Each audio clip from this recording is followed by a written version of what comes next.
जय जय श्री चैतन्य जय नित्यानंद। जय द्वैत चंद्र जय गौर भक्त वृंदा। जय जय श्री चैतन्य जय नित्यानंद। जय द्वैत चंद्र जय गौर भक्त वृंदा। ओके, शुरू करते हैं। हम लोग श्रीमन चैतन्य महाप्रभु के बारे में सुन रहे थे। आज हम लोग उनकी और पास्ट टाइम्स को आगे सुनते हैं प्रभुपाद जी के मुख से। Let's start. आप लोग को एक दूसरी फाइल भेजी गई है, महाप्रभु पास्ट टाइम्स पार्ट 4 करके, तो उसको आप देख सकते हो।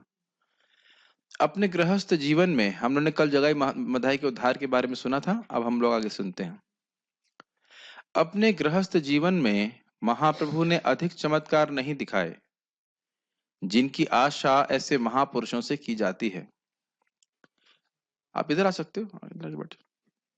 लेकिन एक बार श्रीनिवास ठाकुर कहिए, श्रीनिवास ठाकुर का एक ही बात है। श्रीनिवास ठाकुर के घर में जब संकीर्तन अपनी चरम सीमा पर था, तब उन्होंने एक आश्चर्यजनक चमत्कार अवश्य किया।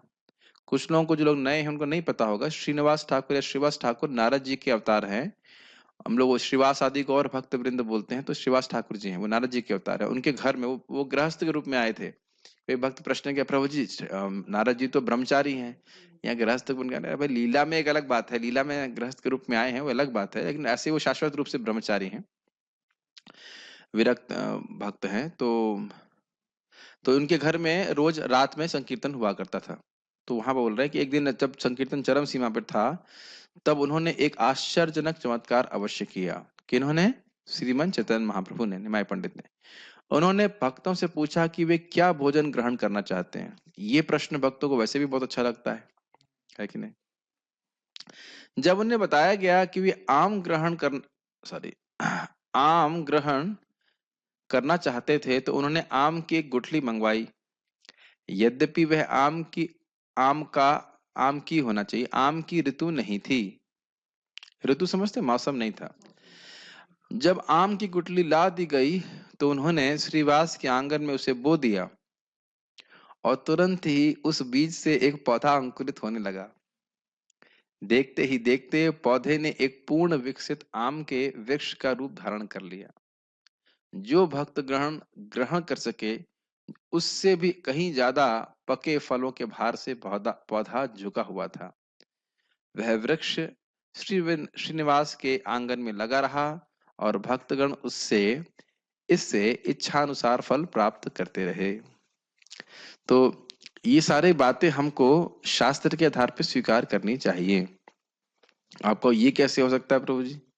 आंगन में बीज लगा दिया और तुरंत ही क्या कहते हैं उसमें से पेड़ निकल गया और आम फल भी, अगर इतना आम निकलने लगा कि लोग खा नहीं पा रहे हैं। और ऐसा बताते हैं कि ऐसा आम था, इतना मीठा आम था कि उसको मतलब एक खा के ही तृप्ति हो जाती थी। तो ये सब महाप्रभु की लीला, वो भगवान है, अपनी इच्छा से वो सब कुछ पूरा विश्व का सृजन कर सकते हैं। तो इनके लिए इस प्रकार से आम का पेड़ उगाना कौन सी मुश्किल बात है। आज आप देख रहे थे कि जब हम लोग प्रसादम सर्विंग कर रहे थे, तो लग रहा था कि राइस खत्म हो जाएगा। अब हमारे पास तो ऐसी शक्ति है नहीं कि वहां पे सीधे कुछ राइस के दाने फेंक दें और उससे पुलाव निकल आए, ऐसा तो होता नहीं है। तो हमारे लिए जो संभव नहीं है, इसका अर्थ ये नहीं कि भगवान के लिए भी संभव नहीं है। भगवान इस प्रकार की लीला प्रदर्शित कर रहे थे। क्यों नहीं इस प्रकार की चमत्कारों को अधिक प्रदर्शन क्यों नहीं कर रहे थे? क्योंकि वे अपने आप को भगवान के रूप में छुपा के रखना चाहते थे, भक्त के रूप में प्रस्तुत करना चाहते थे। ये चीजें ब्रजभूमि की गोपियों, वृंदावन की गोपियों में भगवान श्री कृष्ण के लिए जो अनुराग था, उसके प्रति महाप्रभु के हृदय में अत्यधिक आदर था। और श्री भगवान के प्रति उन सब की अनन्य सेवा के सम्मान में एक बार श्री चैतन्य महाप्रभु श्री भगवान के नाम कीर्तन के स्थान पर गोपियों का पवित्र नाम लेने लगे। देखिए, थोड़ा समझना चाहिए, गोपियों का प्रेम जो है वो बिल्कुल निश्चल है, निस्वार्थ है और केवल वह कृष्ण के सुख का विधान करती हैं। तो इस कारण से महाप्रभु का उनके प्रति बहुत आदर था। शॉर्ट में बोल रहा हूँ, बहुत शॉर्ट में। और यहाँ पे उस समय महाप्रभु कृष्ण कृष्ण करने के बजाय गोपी गोपी कर रहे थे। वो गोपियों का स्मरण कर रहे थे, क्योंकि शुद्ध भक्तों का स्मरण करना, ये भगवान का स्मरण करना, ये एक ही बात है। जीव को शुद्ध करने वाला है। तो भगवान यहाँ पे खैर जीव नहीं है, भगवान जो है वो गोपियों के जो प्रेम भाव था उसको स्मरण करके गोपी गोपी का नाम उच्चारण कर रहे थे।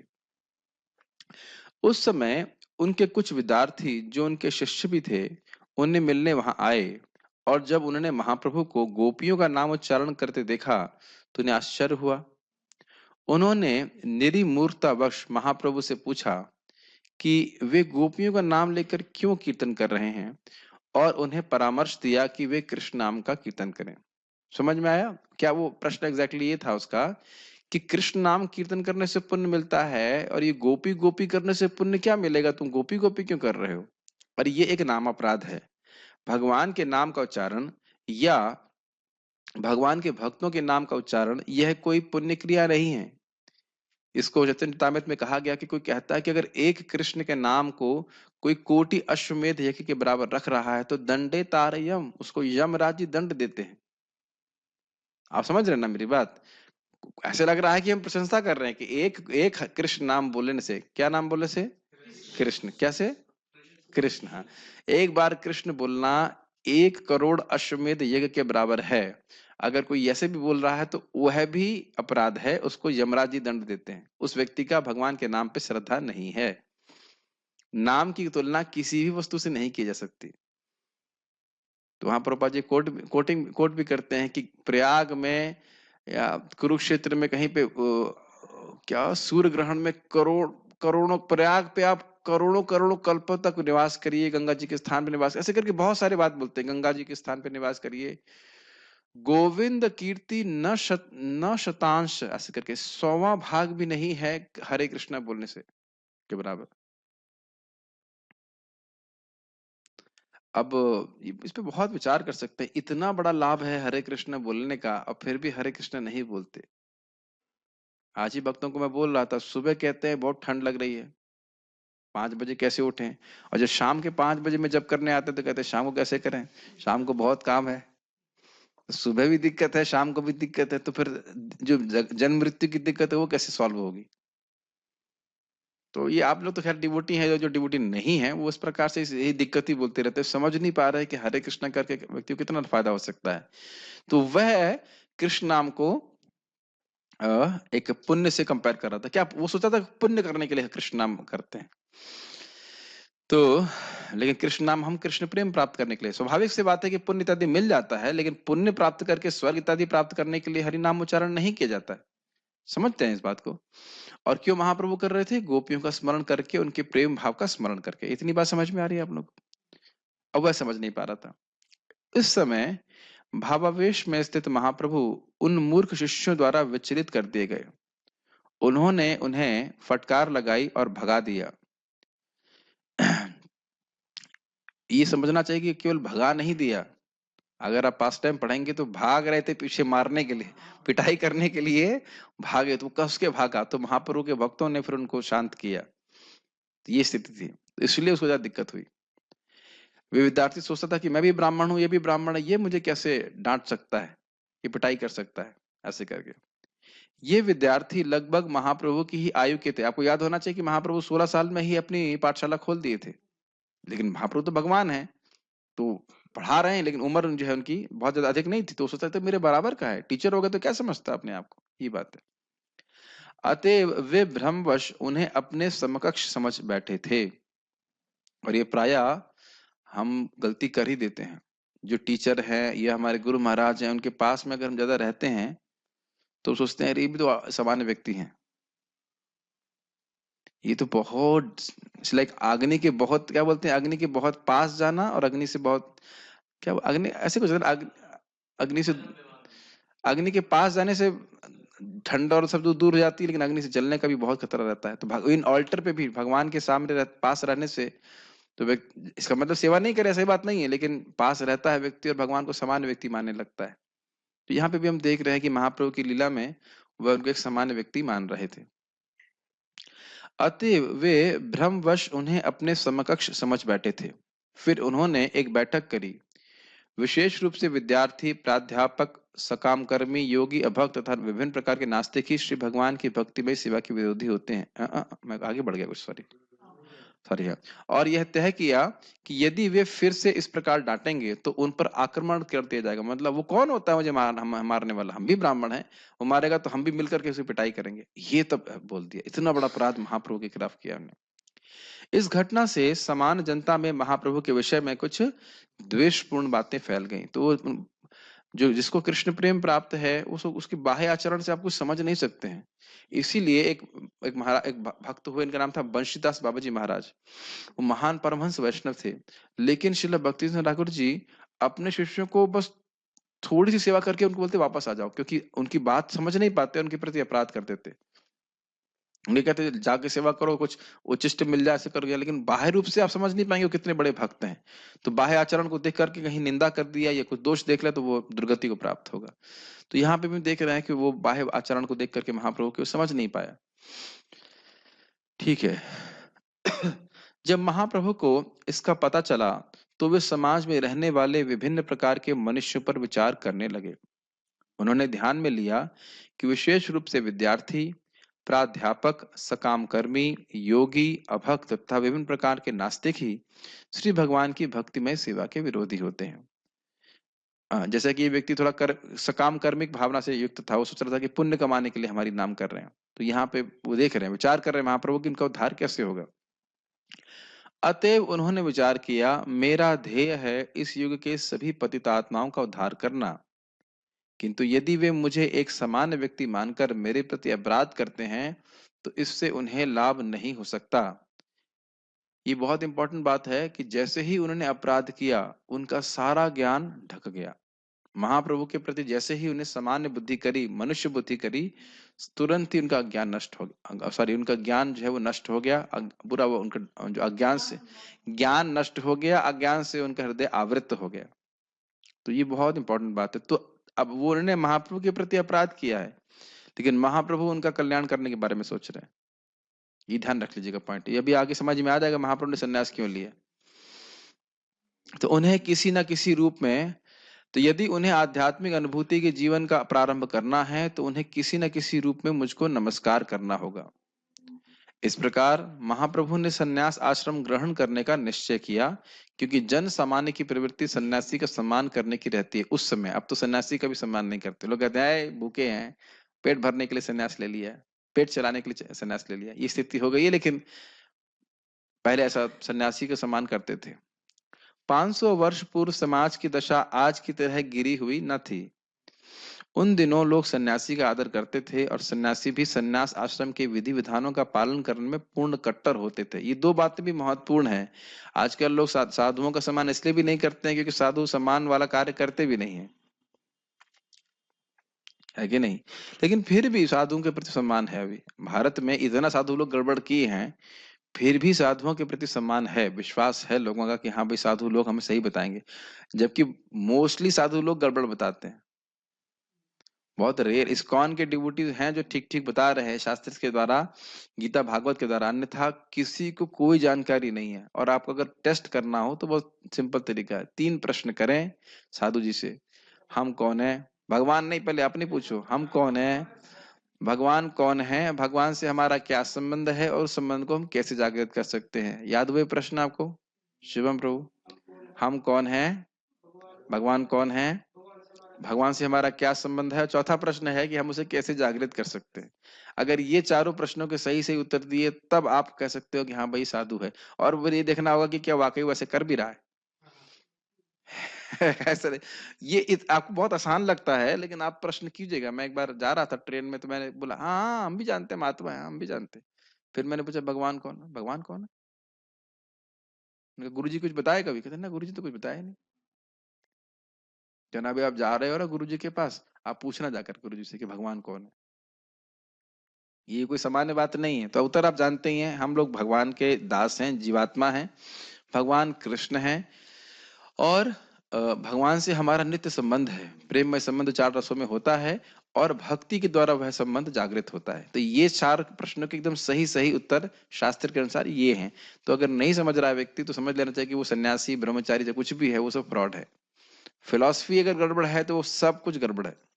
समझ रहे हैं मेरी बात?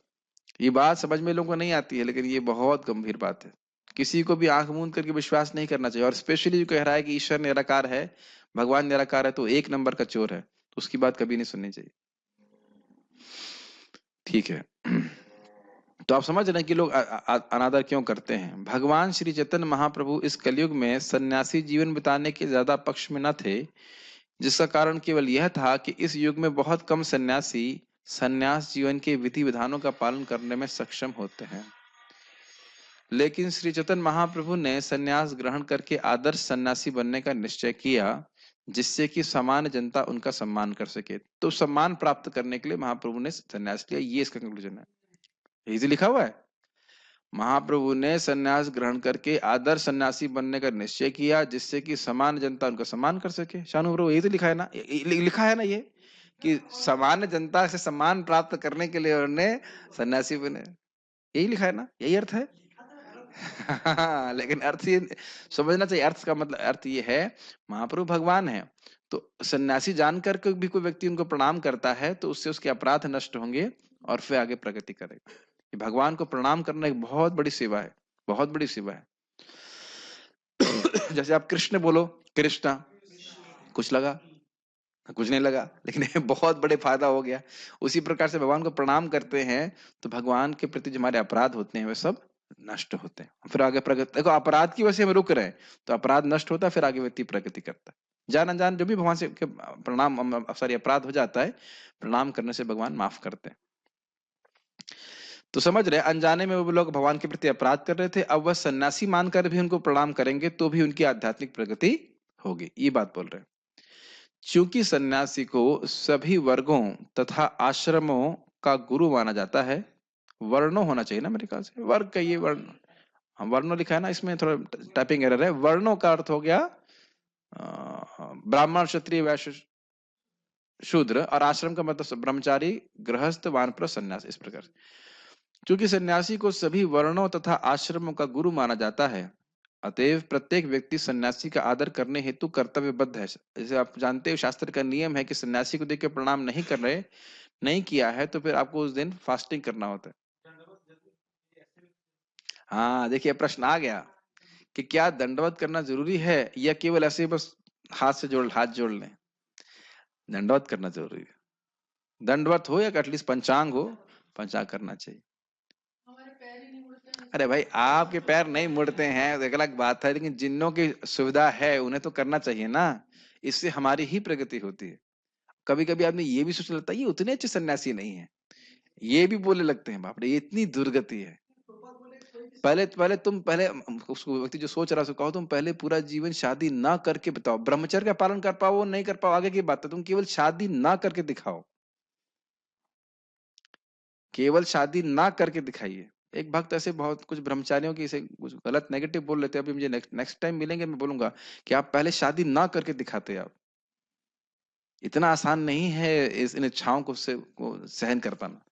बाकी वो भक्ति में कितना बड़े हैं नहीं बड़े वो तो आप आगे छोड़ दीजिए, केवल शादी नहीं किए हैं, पूरा जीवन भक्ति किए, संन्यास आश्रम ग्रहण की, इस आश्रम को आप सम्मान करना चाहिए। भक्ति आप किसी क्या जानते हैं, आप बताओ मेरी क्या भक्ति नहीं है। मान लो आप प्रभु जी बहुत शुद्ध भक्त है, आप क्या जानते हो? तो मैं नालायक हूं चाहे कुछ भी हूं, कौन जानता है मेरे हृदय की भक्ति जो कुछ भी है, आप में से तो कोई भी जानता नहीं है। आप लोग क्या भगवान के प्रति क्या प्रेम है मैं क्या समझ पाऊंगा बताइए, नहीं समझ सकते ना। आप भगवान से आपको कृष्ण बलराम अच्छे लगते हैं कि गौर नेता अच्छे लगते हैं, मैं तो जानता नहीं ना। अब मेरी बात समझ पा रहे हैं ना, हर व्यक्ति का भाव है, तो अब भक्ति का तो आप एनालिसिस कर ही नहीं सकते हो कि कौन व्यक्ति कितना भक्ति में आगे बढ़ा हुआ है। तो इसलिए पहली चीज है आश्रम की व्यवस्था इसीलिए है कि कम से कम आश्रम के द्वारा तो सम्मान करे, असम्मान करने के कारण ही हमारे सारे अपराध बनते हैं, ये समझिए, और कोई तरीका नहीं है, और कोई कारण नहीं है। सारे अपराधों का कारण असम्मान है। समझ में आ रहा है, बात नहीं आ रही? मान लीजिए वो सन्यासी आपको डांटे भी तो भी आपको प्रणाम करना, ये भगवान की आज्ञा। कोई ब्राह्मण आपको डांट रहा है फिर भी आपको प्रेम से बोलना है। भगवान कहते हैं मैं स्वयं ऐसे आचरण करता हूं। ऑब्वियसली मतलब वो ऐसा भी नहीं होना चाहिए कि फ्रॉड सन्यासी नहीं होना चाहिए, वैष्णव सन्यासी की बात कर रहे हैं। मायावादी सन्यासी ठीक है, लेकिन सन्यासी होना चाहिए। आप ऐसा नहीं कि वो समझ रहा, स्त्री लंपट नहीं होना चाहिए, ऐसा भी गड़बड़ नहीं होना चाहिए। लेकिन समान रूप से तो वैष्णव सन्यासी को जितनी बार हम प्रणाम करते हैं, उससे हमारे ही आध्यात्मिक क्रेडिट्स बढ़ते हैं। समझ रहे ना, सम्मान देने ऐसे आप किसी को भी सम्मान देंगे आपको फायदा होगा, क्योंकि सम्मान कृष्ण उसके हृदय में है, इसलिए सम्मान दिया जा रहा है। जीवेर सम्मान कैला कृष्ण प्रतिष्ठान। तो हर जगह देखिए हम आलस ही करना चाहते, तो आलस करेंगे तो कैसे काम चलेगा। देव द्विजा गुरु प्राज्ञा पूजनम शौचम आर्जवम। कहां पर कौन से श्लोक में बोल रहे हैं? 17वें अध्याय में भगवान बोल रहे हैं, गुरु हैं, देव हैं, ब्राह्मण हैं, प्राज्ञ हैं, माता पिता, सबको प्रणाम करना चाहिए। प्रणाम करने से फायदा होता है। तो आप समझ पा रहे हैं कि मैं इतनी सारी व्याख्या इसलिए कर रहा हूँ कि सन्यासी को प्रणाम करना चाहिए, ये कर्तव्यबद्ध होते हैं उस समय, और उनको पता था तो बात सन्यासी को देख करके प्रणाम करते ही थे। समझ रहे हैं, ये बात बोल रहे हैं।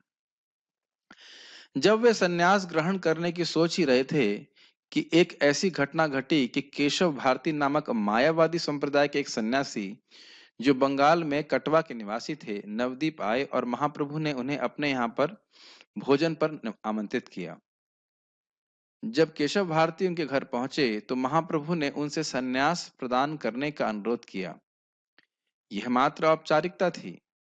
सन्यास सदैव किसी अन्य सन्यासी से ग्रहण किया जाता है। यद्यपि महाप्रभु सभी प्रकार से स्वतंत्र थे, तो भी शास्त्रों की औपचारिकता की रक्षा करने हेतु उन्होंने श्री केशव भारती से सन्यास ग्रहण किया, यद्यपि वे वैष्णव संप्रदाय के नहीं थे।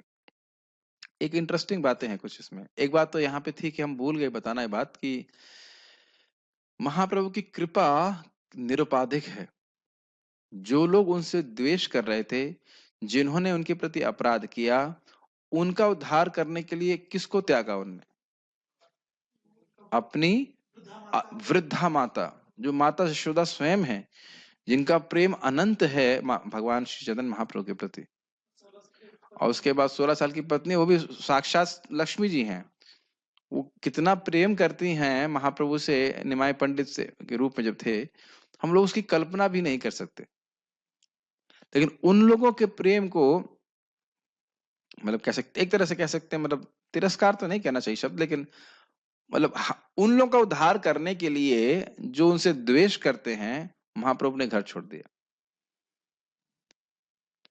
तो बहुत बार लोग कहेंगे, भी बात आएगी, बहुत लोग घर में भी भक्ति हो सकती है, हो सकती है, लेकिन समाज के कल्याण के लिए कुछ लोग को अपना जीवन समर्पित करना चाहिए। महाराज बोल रहे थे कि फिर नारद जी अगर गृहस्थ होते तो प्रीचिंग नहीं कर पाते ना उतना। अब बच्चों को संभालना है, इसको संभालना है, उसको संभालना है, संभालते संभालते उसमें जितना कुछ हो पाए हो पाए। अब नारद तो पूरा फ्री है ना प्रीचिंग करने के लिए।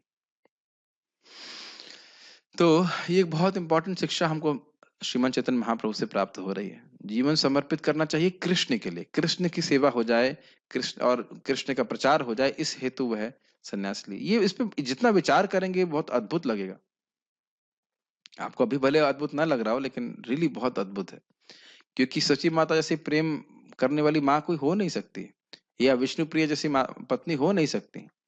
और फिर भी, और एक और इंटरेस्टिंग था इसी में, बहुत सुंदर पास टाइम है। श्रीवास ठाकुर जी के घर में कीर्तन हो रहा था और उनके बच्चे की मृत्यु हो गई, लेकिन वो किसी को रोने नहीं दिए कि महाप्रभु कीर्तन बंद ना हो जाए। तो बाद में, बहुत लंबी कथा है, बाद में उसको जागृत करते हैं बच्चे को वापस, लेकिन उसके बाद महाप्रभु कहते हैं कि मैं आपका बच्चे की मृत्यु हो गई और फिर भी आपने कीर्तन बंद नहीं किया, ताकि मेरा सुख में कुछ दिक्कत नहीं आए, सुख विधान रुके नहीं। ऐसे भक्तों को मैं कैसे त्याग पाऊंगा? समझ रहे हैं? तो वहीं पे महाप्रभु सोच रहे थे कि मैं सन्यास लूंगा। सब लोग लेकिन इस बात को समझ नहीं पाए। त्याग पाएंगे क्या मतलब हुआ? ऐसे भक्तों को मैं कैसे त्याग सकता हूं? तो इस प्रकार से महाप्रभु विचार कर रहे थे। और ये भी इंटरेस्टिंग है कि केशव भारती जी जब सन्यास दे रहे थे, तो महाप्रभु बोले, मैंने एक बहुत सुंदर मंत्र सीखा है, जरा आप सुनेंगे उसको? तो वो मंत्र केशव भारती के कान में बोलते हैं। केशव, हाँ ये तो बहुत अच्छा सन्यास मंत्र है। तो फिर केशव भारती फिर उनको महाप्रभु को वही मंत्र दे देते हैं। तो इसे ये परंपरा में प्राप्त हो। भगवान कौन दीक्षा दे सकता है? तो भगवान ने स्वयं ही केशव भारती जी को दीक्षा दिया, और फिर केशव भारती जी फिर से उनको दीक्षा दी। जैसे बादल समुद्र से जल लेता है, कभी कभी बादल समुद्र में ही जल डाल देता है, वर्षा कर देता। बहुत अच्छे पास टाइम। एक और था, उसी में जब संन्यास हो रहा था तो महाप्रभु के बहुत सुंदर सुंदर अलकावली मतलब बाल थे, तो एक नाई को बोले कि आप शेव करो, शेव करो। शेव हम ऐसे कैसे कर सकते, नहीं कर सकते, नहीं कर सकते। फिर पता नहीं क्या हुआ, भगवान की कृपा से उसने शेव तो कर दिया, लेकिन कहा कि फिर अब मैं, उसने नाई का वो जो प्रोफेशन छोड़ दिया। मैं समझता हूँ अब मिठाई बनाने वाला बन जाता है शायद, बाद में मिठाई का काम शुरू कर देता है ऐसा, क्या अब मैं दोबारा कभी किसी के बाल नहीं काटूंगा, ऐसे था। अब एक और प्रश्न बनेगा कि जब महाप्रभु वैष्णव है तो इन्हें मायावादी संप्रदाय में संन्यास क्यों लिया?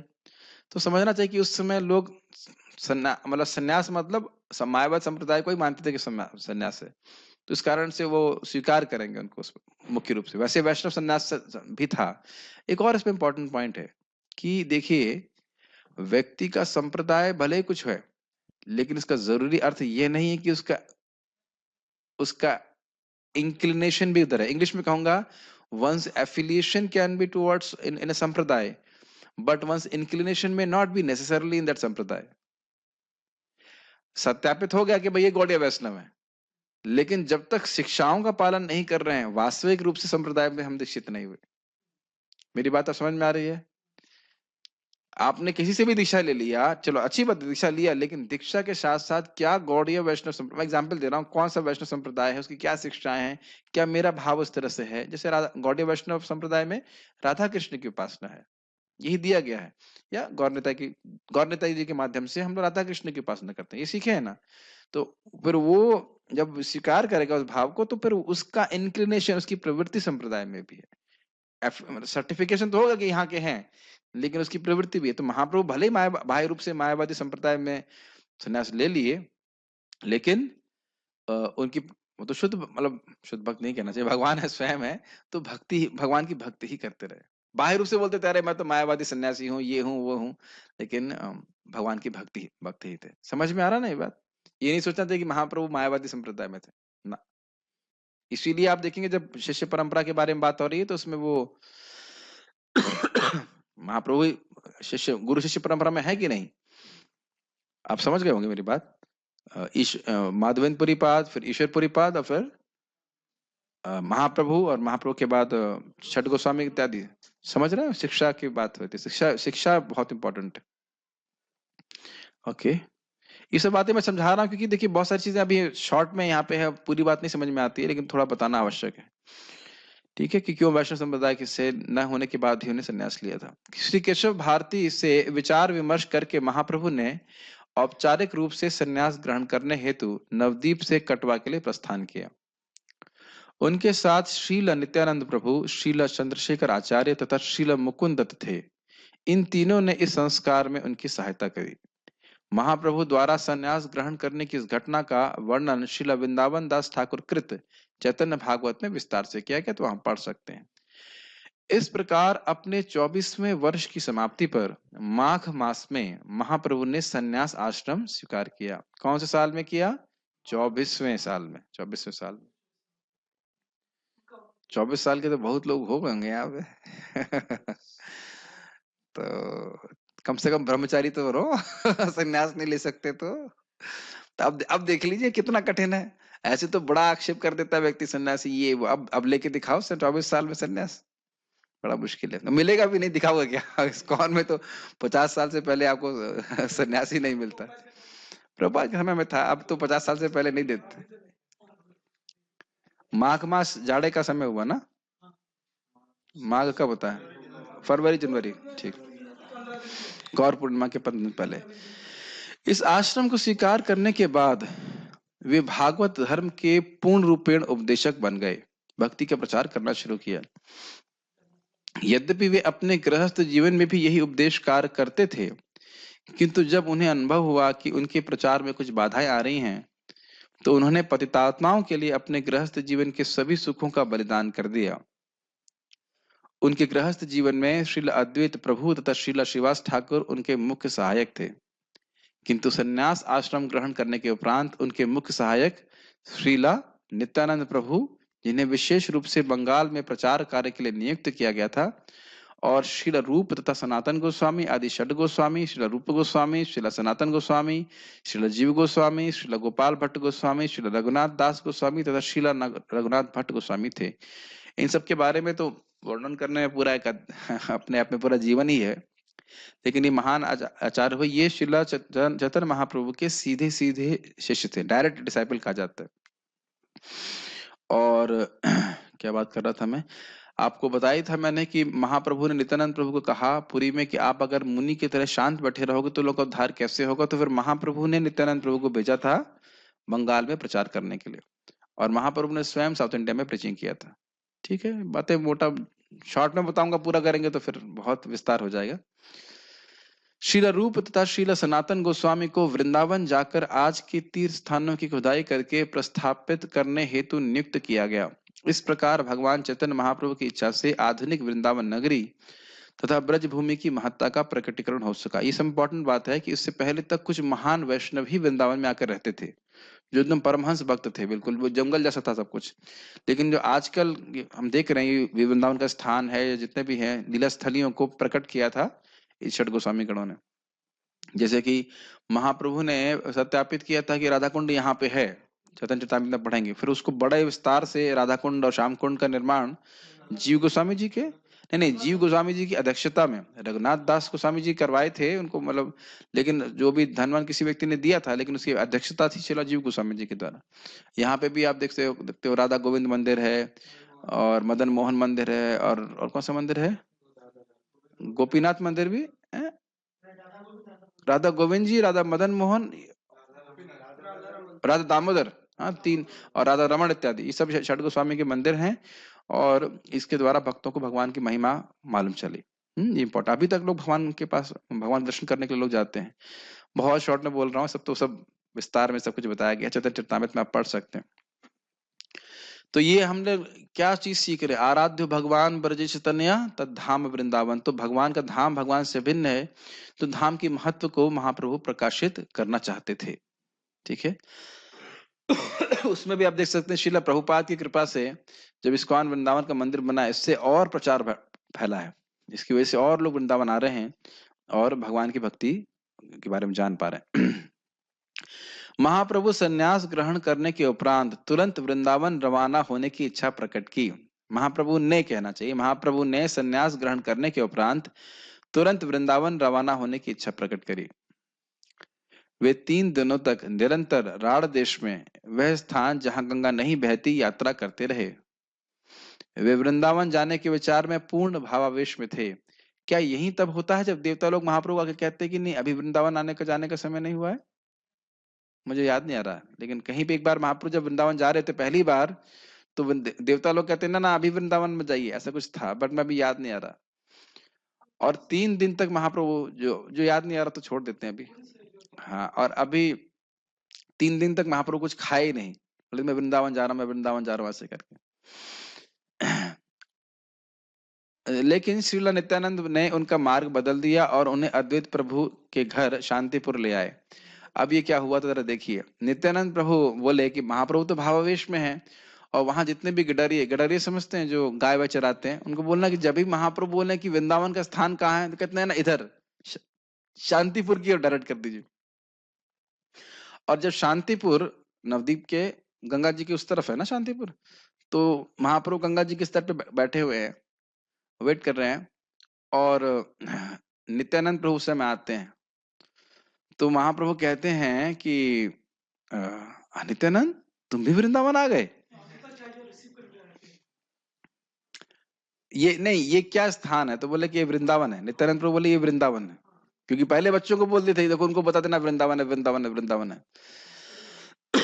फिर देखिए अद्वैताचार्य जी, और महाप्रभु तुरंत उसमें स्नान कर लिए कपड़े सहित, पूरा कपड़ा गीला था, और फिर देखा अद्वैताचार्य जी आ रहे हैं नाव में कपड़ा लेके, फ्रेश कपड़ा लेकर के। तो महाप्रभु कहते हैं अच्छा अद्वैताचार्य जी, आपको कैसे मालूम चला कि मैं वृंदावन आया हूँ, और आप भी वृंदावन कैसे आ गए?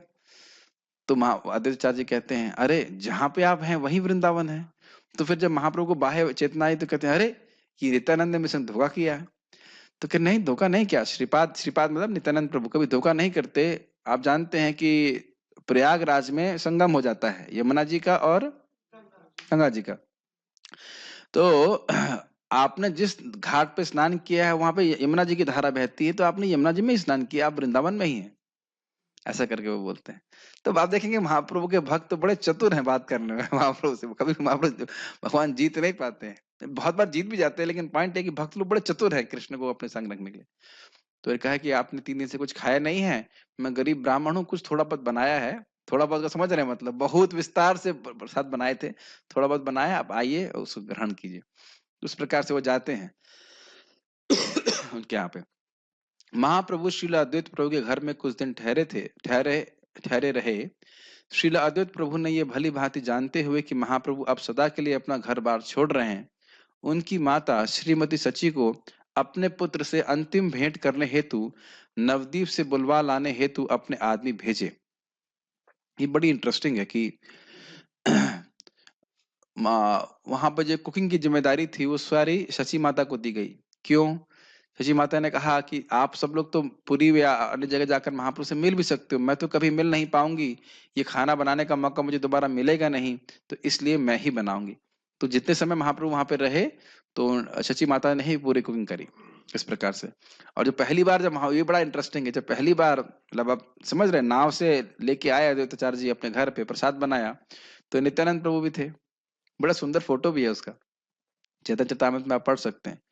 तो महाप्रभु कह रहे हैं इतना सारा भोजन, अरे मैं ऐसे कैसे ग्रहण करूंगा, ये तो बहुत सारा है।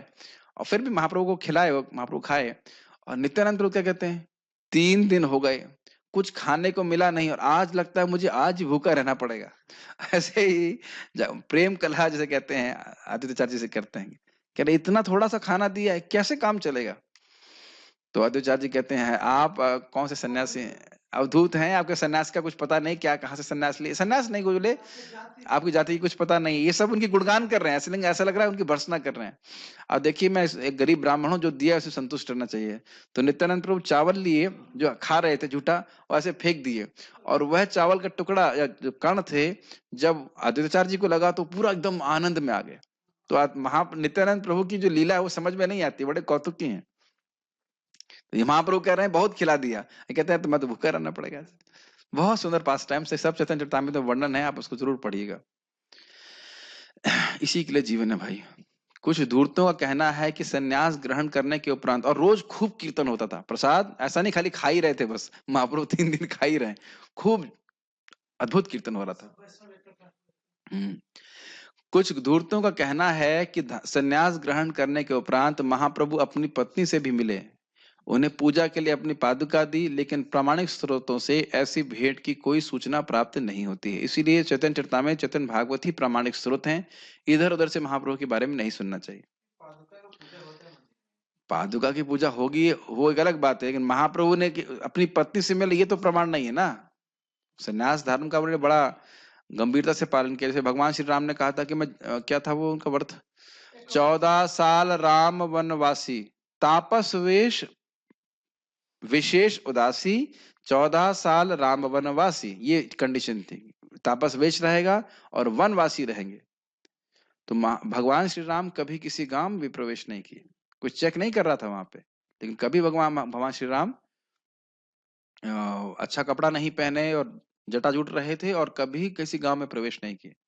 तो इसी प्रकार से महाप्रभु संन्यास धर्म का बहुत गंभीरता से पालन किए, अपनी पत्नी से नहीं मिले कभी। तो ये लोग अपने मन से कुछ भावुकता में या कैसे भी करके अपने मन से कुछ बात बोल देते हैं। कहाँ थे हम लोग। उनकी माँ उनसे अद्वैत प्रभु के घर में मिली, और जब उन्होंने अपने पुत्र को संन्यास धारण किए देखा तो विलाप करने लगी। उन्होंने समझौते के रूप में अपने पुत्र से प्रार्थना की कि वे पुरी को अपना केंद्र बनाएं, जिससे कि उन्हें उनके समाचार मिलते रहें। महाप्रभु ने अपनी प्यारी माँ की इस अंतिम इच्छा को शिरोधार्य किया। ये समझ में आ रहा क्या कारण था।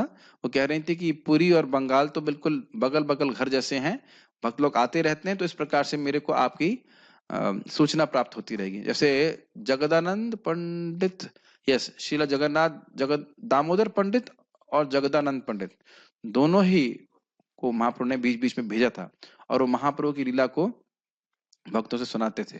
स्पेशली दामोदर पंडित भी सुनाते थे, स्पेशली जगदानंद पंडित के बारे में था, जगदानंद पंडित को भेजते हैं पुरी से इधर। इस घटना के पश्चात महाप्रभु ने नवद्वीप के सभी निवासियों को उनके वियोग के शोक सागर में निमग्न छोड़कर पुरी के लिए प्रस्थान कर दिया। आप कहेंगे इतने प्रेमी भक्त हैं और महाप्रभु इतने कठोर कैसे हो सकते हैं? देखिए, महान भक्तों के संग एक बात आती है, महाप्रभु तो भगवान ही है कि वज्राद अपि, क्या है नहीं, कुसुमाद अपि कोमलम वज्राद अपि कठोरम। उनका हृदय एकदम फूल से भी कोमल होता है, लेकिन किसी वस्तु में वो बाहर एटलीस्ट बाह्य रूप से वज्र से भी कठोर हो जाते हैं। हाँ, तो ये बड़ा सुंदर अद्भुत बात है। इतने प्रेमी भक्त हैं जो प्राय बिल्कुल मूर्छित हो जा रहे हैं। हम कहाँ मूर्छित होते हैं? कोई जाता हो जाए, कभी कभी तो हम बाय करने भी नहीं आते हैं, हाय करने की बात छोड़ दीजिए, बाय भी नहीं करते हैं, जाए ठीक है जाने दो, कोई दिक्कत नहीं। लेकिन मूर्छा आ जा रही है, कितना आसक्ति होगी भगवान से, और वह मूर्छित ही उनको छोड़ के चले जाते। महाप्रभु ने पूरी जाते हुए मार्ग में अनेक महत्वपूर्ण स्थलों का दर्शन किया। उन्होंने गोपीनाथ जी के मंदिर का दर्शन किया, जिन्होंने अपने भक्त श्रील माधवेंद्र पुरी के लिए खीर चुराई थी। अब इसकी व्याख्या करेंगे तो पूरा 3 दिन उसी में लग जाएगा, इसलिए हम उसकी व्याख्या नहीं करेंगे। इसके लिए जो इच्छुक भक्त हैं उसको आप लोग पढ़ लीजिएगा वहां पे। कौन? श्रील माधवेंद्र पुरीपाद जी के शिष्य थे ईश्वर पुरीपाद, और ईश्वर पुरीपाद के शिष्य हुए श्रीमन चैतन्य महाप्रभु। महान भक्त थे, और गोपियों के भाव का जो प्रेम था, गोपियों का प्रेम का जो प्रथम अंकुर है, वह श्रील माधवेंद्र पुरीपाद के रूप में हुआ। उससे पहले तक कृष्ण की उपासना करते, लेकिन राधा कृष्ण की उपासना नहीं करते थे। तो राधा कृष्ण की उपासना श्रील माधवेंद्र पुरीपाद ने स्थापित करी। तब से गोपीनाथ जी क्षीर शोरा गोपीनाथ कहलाते हैं। महाप्रभु ने बड़े चाव से इस कथा का आस्वादन किया।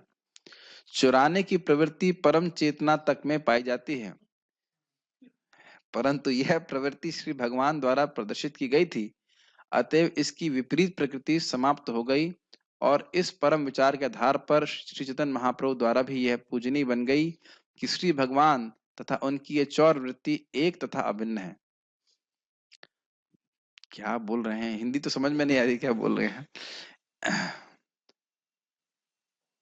अतएव उसकी विपरीत प्रकृति समाप्त हो गई। अच्छा, आप समझ में आया क्या कहना चाहते हैं? भगवान, देखिए चोरी करना बुरी बात है, लेकिन जब भगवान चोरी करते हैं तो उसका बुरापन चला जाता है। समझ रहे हैं ना मेरी बात? कोई भोग चोरी कर रहा है, प्रसाद चलो चोरी कर ले, सहन कर लेते हैं। भोग चोरी करता है तो गुस्सा आता है कि नहीं? क्या भोग चोरी करता है, क्या करते है, अपराध करते हो? देखिए भगवान, भोग तो भगवान को ही लग रहा था। तो भगवान ने अगर चोरी कर लिया, तो जब भगवान को चोरी करते हैं तो चोरी का दोष निकल जाता है। नहीं समझ में आ रहा? आपके घर से कोई मक्खन चुराए तो गलत बात होगी ना, डांट लगेगी उसको। लेकिन जब भगवान माखन चुराते हैं तो वो फिर वो बहुत अच्छी बात हो जाती है। हम बोली रोज ही गाते हैं, माखन तस्कर, पहले भी व्याख्या हो चुकी है। कोई युद्ध से वापस लौट आए तो बहुत बुरी बात है, लेकिन कृष्ण रण छोड़ देते तो इसलिए पूजा होती है। तो वो जो उसका दोष है, वो बाह्य रूप से कार्य गलत है सामान्य व्यक्ति के लिए, लेकिन जब भगवान उसको कार्य को करते हैं कि भगवान पूर्ण रूप से अच्छे हैं, इसलिए उस कार्य का जो दोष है वो समाप्त हो जाता है। क्या ये बातें समझ में आ रही है आप लोग? ठीक। और इस कारण से श्रीमन चैतन्य महाप्रभु ने भी इस लीला को बड़े चाव से सुना। चाव का अर्थ होता है बड़ी रुचि से सुना। इसमें तो बहुत सारी शिक्षाएं हैं। चैतन्य चरितामृत को शुरू कर दिया जाए तो फिर तो बहुत ही सुंदर शिक्षाएं हैं। किस प्रकार से श्रीपाद माधवेंद्रपुरी कभी सोचे ही नहीं कि मुझे वृंदावन से जाकर के चंदन लेके आना है, कितनी कठिनाई होगी, क्या परेशानी होगी, कुछ सोचा ही नहीं। और 3 बार, 2 बार, 3 बार कृष्ण उनको दर्शन, साक्षात दर्शन भी दिए थे और स्वप्न में भी आदेश दिए थे। एक बार तो सामने आए थे और 3 बार आदेश दिए थे, जहां तक मुझे स्मरण आ रहा है। अलग अलग समय में उनको स्वप्न आदेश, एक बार तो अपने को प्रकट कराने के लिए दिए थे। मैं उस लीला में जाना नहीं चाह रहा हूँ क्योंकि मैं समझा भी नहीं पाऊंगा इतनी जल्दी जल्दी में। तो इस प्रकार से वहां पे माधवेंद्रपुरी पाद का एकदम अद्भुत निर्मल प्रेम वहां प्रदर्शित हुआ भगवान के प्रति। तो यहाँ पे उसको महाप्रभु ने सुना। किसने सुनाया था याद है ना आपको? नित्यानंद प्रभु ने सुनाया था, क्योंकि नित्यानंद प्रभु पहले से सारी जगह भ्रमण कर चुके थे, सारी पास टाइम उनको पता था। तो टूर गाइड है श्रीमान नित्यानंद प्रभु। कृष्णदास कविराज गोस्वामी ने श्री चैतन्य चरितामृत में गोपीनाथ जी की इस रोचक कथा का विस्तार से वर्णन किया है। सब भक्त लोग पढ़ सकते हैं, मध्य लीला में। उड़ीसा में बालासोर स्थित रेमुणा के क्षीरचोरा गोपीनाथ मंदिर में दर्शन करने के पश्चात महाप्रभु पुरी की ओर चल पड़े और रास्ते में साक्षी गोपाल का मंदिर देखा, जो दो ब्राह्मण भक्तों के पारिवारिक झगड़े के संबंध में साक्षी रूप में प्रकट हुए थे।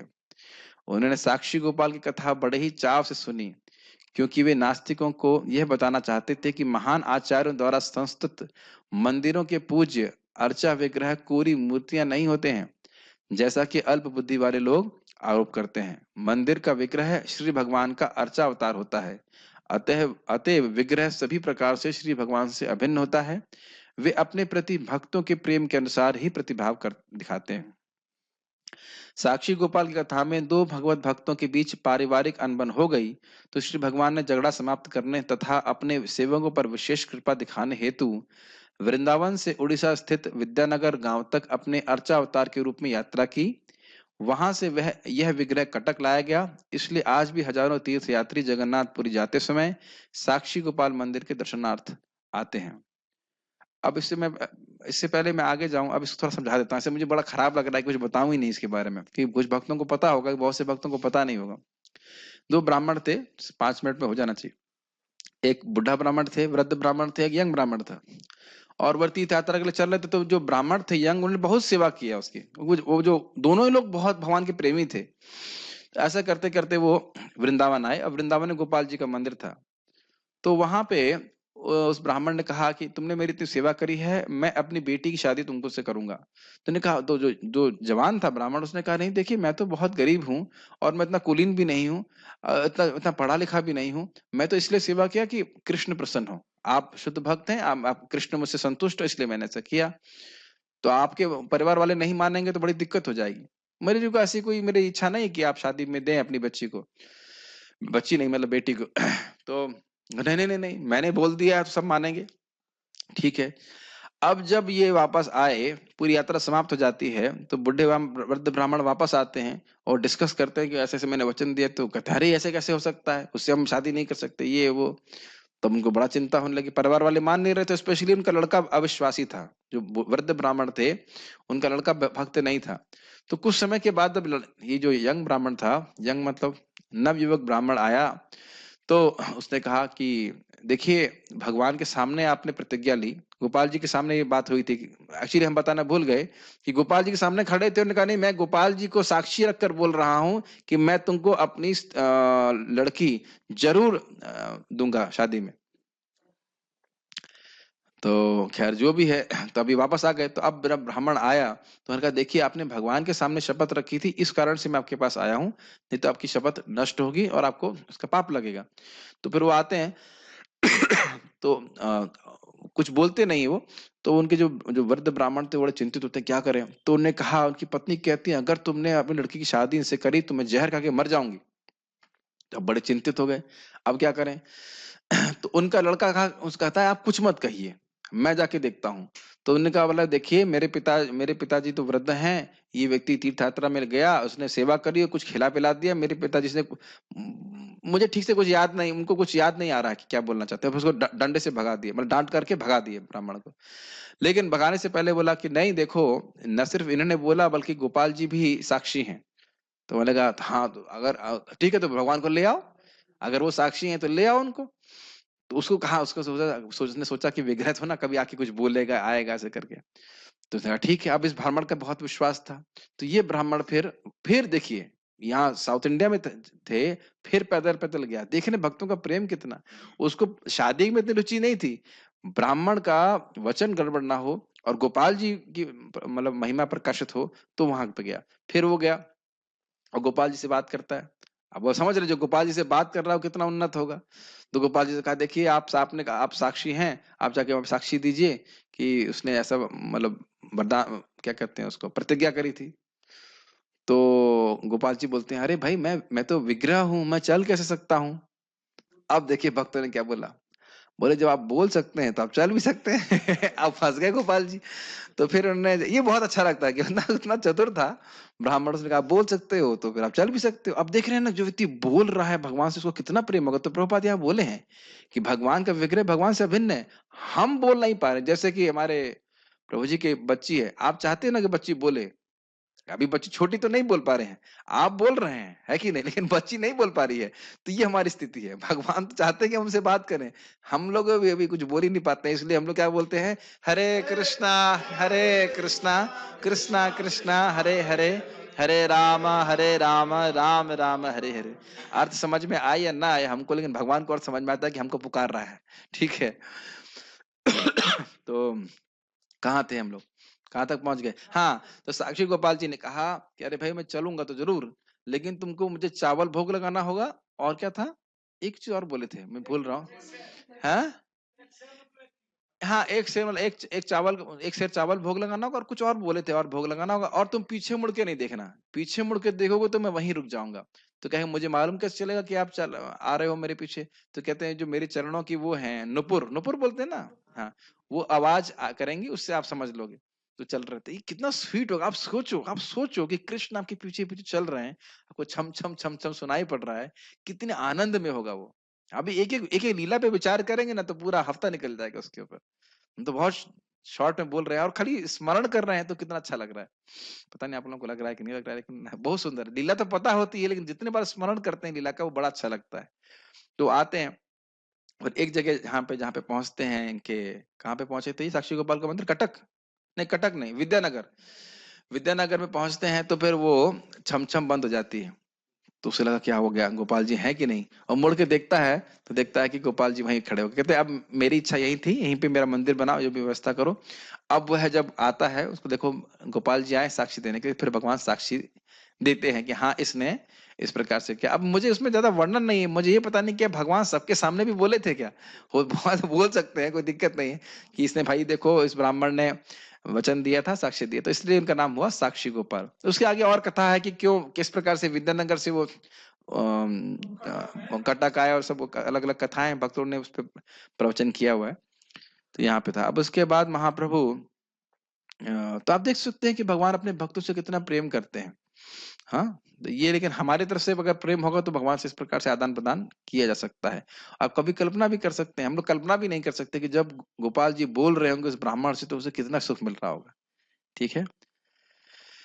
अब वो पुरी के प्रस्थान करते हैं, तो प्रस्थान होने के बाद क्या होता है उसको हम लोग, भगवान की चाह इच्छा होगी तो कल श्रवण करते हैं। कोई प्रश्न यहाँ पे मैं है कि देख लेता हूँ, मेरे ख्याल से प्रश्न, ओ बहुत सारे प्रश्न कर दिया है। नहीं प्रश्न नहीं, कमेंट्स करते हैं।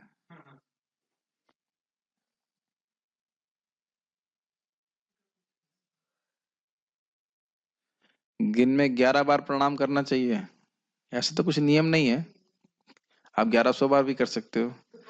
सन्यास और ब्रह्मचर्य में क्या अंतर? नहीं भाई, फिलोसफिकल प्रश्न मत करो, ठीक है, कोई प्रश्न नहीं है। एक प्रश्न ये है कि हम 32 माला कर रहे हैं, 4 नियमों का पालन कर रहे हैं, भगवान के प्रति भाव नहीं है, तो बंद कर दीजिए फिर। ये ये कोई बात हुई बताओ? अरे भाई आप 32 माला कर रहे हो, 4 नियम का पालन करो, कितने दिन से, दिन की बात दिन भी गिन के कर रहे हैं। इस जन्म का भजन देख लीजिए तो गिन के कितने साल, हम 17 साल से भजन कर रहे थे, 24 घंटे कर रहे हो क्या? समय लगता है हर चीज के लिए।